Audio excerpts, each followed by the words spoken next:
को है, आप देख रहे हैं इंडिया न्यूज। आपके साथ मैं हूं चित्रा त्रिपाठी। बड़ी खबर के साथ इस बुलेटिन की शुरुआत हम करेंगे। आसाराम की मुश्किलें कम होने का नाम नहीं ले रही हैं। आसाराम पर अब बाल तस्करी का आरोप लगाते हुए राज्य बाल संरक्षण आयोग ने जोधपुर पुलिस को चिट्ठी लिखी है।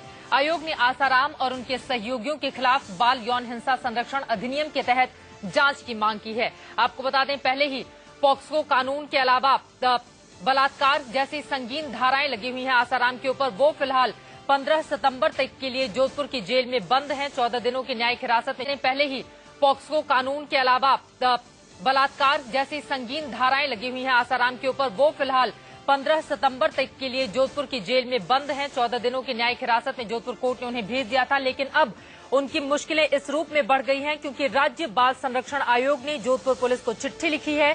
इस आयोग ने आसाराम और उनके सहयोगियों के खिलाफ बाल यौन हिंसा संरक्षण अधिनियम के तहत जांच की मांग की है। हमारे संवाददाता ललित जुड़ चुके हैं जोधपुर से ज्यादा जानकारी के साथ। ललित, ये पूरा मामला सामने कब आया है और क्या ये माना जा सकता है कि अब आयोग के चिट्ठी लिखने के बाद बाल यौन हिंसा संरक्षण अधिनियम के तहत जांच हो सकती है आसाराम के खिलाफ? जी, निश्चित तौर पर महिला आयोग ने जिससे पुलिस को राज्य सरकार को लेटर लिखा है, खत में साफ तौर पर लिखा है कि बाल तस्करी का एक और मुकदमा दर्ज होना चाहिए आसाराम बापू उनके सहयोग पर, क्योंकि उन्होंने कृत्य किया है, उसी के तहत लेटर लिखा है। निश्चित तौर पर पुलिस राज्य सरकार से पुलिस के पास वो खत आएगा और हो सकता है कि आसाराम के खिलाफ बाल अधिनियम का मामला दर्ज हो सकता है। बिल्कुल, उनकी मुश्किलें लगातार बढ़ती हुई चली जा रही हैं। बहुत शुक्रिया आपका इस पूरी जानकारी के लिए। और वहीं जोधपुर जेल में आसाराम और उनके सहयोगी शिवा दोनों की मुलाकात हुई। दोनों के बीच तकरीबन आधे घंटे तक बातचीत हुई।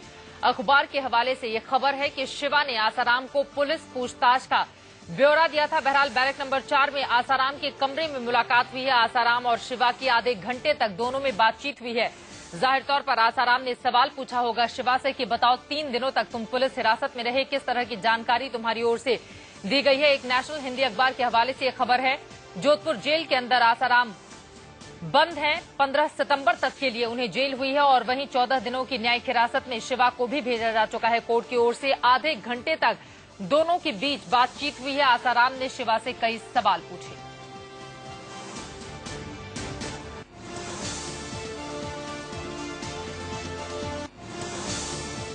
और वहीं बड़ी खबर इस मामले से जुड़ी ये भी है कि छिंदवाड़ा आश्रम की वार्डन शिल्पी की तलाश में पुलिस लगातार छापेमारी कर रही है।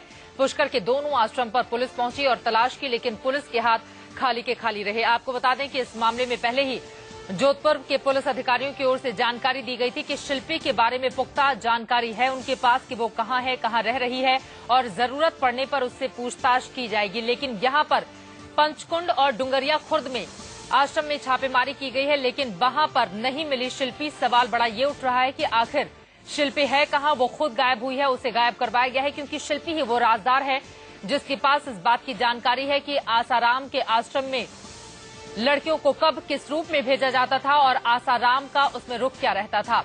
यही तमाम ऐसे सवाल हैं जिनका जवाब देने की कोशिश जोधपुर पुलिस की ओर से की जाएगी, लेकिन शिल्पी अब तक फरार है। अजमेर से संजय हमारे संवाददाता जुड़ चुके हैं ज्यादा जानकारी लेकर। संजय, पहले कहा जा रहा था कि जोधपुर पुलिस को शिल्पी कहां है इस बात की जानकारी है, लेकिन अब जो छापेमारी हुई है शिल्पी वहां पर तो मौजूद नहीं है। क्या ये माना जाए कि शिल्पी के बारे में जिस जानकारी का हवाला दिया जा रहा था जोधपुर पुलिस की ओर से, दरअसल वो ठोस नहीं था?